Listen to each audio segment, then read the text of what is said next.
What is, I guess, the emotional impact that you see of folks coming in? Are they just beat down? Are they worn down?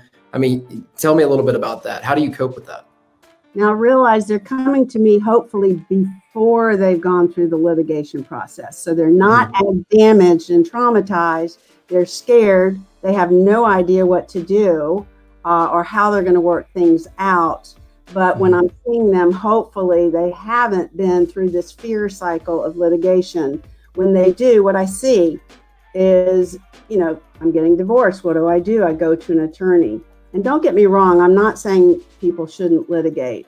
If you are afraid to have a voice, or you are in domestic violence situation, or your spouse is really not going to tell the truth about assets, you do need to litigate. But the majority of people do not. And so what happens is they just know, call a lawyer, and they do. And then all of a sudden they put their complete trust in a total stranger and believe that that person is going to help defend them against this horrible process that they're totally fearful of.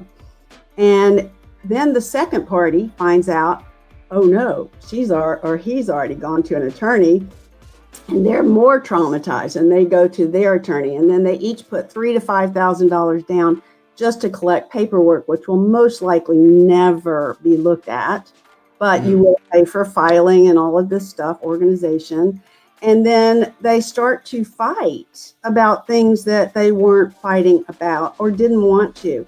And the worst case that I see is people start to distrust each other and forget they did care about each other, and they forget that they were friends and that they are still, a lot of them, co-parents.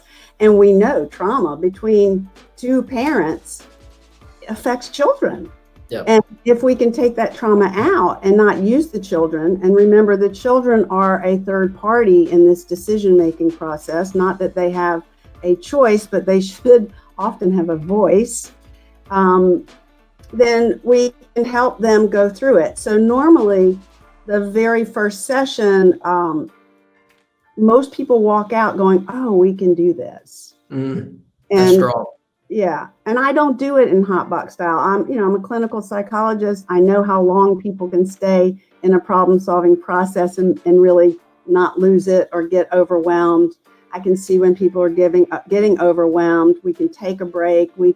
I do it privately in 1.5-hour sessions so that I can really help them do whatever it takes to make good decisions and have time in between to rethink it and bounce it off attorneys as a consultation or financial person, so that over time, when they finish and we've got an agreement, they not only have a complete agreement, which a lot of people trying to do it themselves do not, but they also feel this is the very best they can do, given this is a really difficult situation. And they walk out happy. 90% of the people going through mediation, not just with me, I think my numbers are slightly higher, but still 90% walk out happy with the process instead of traumatized.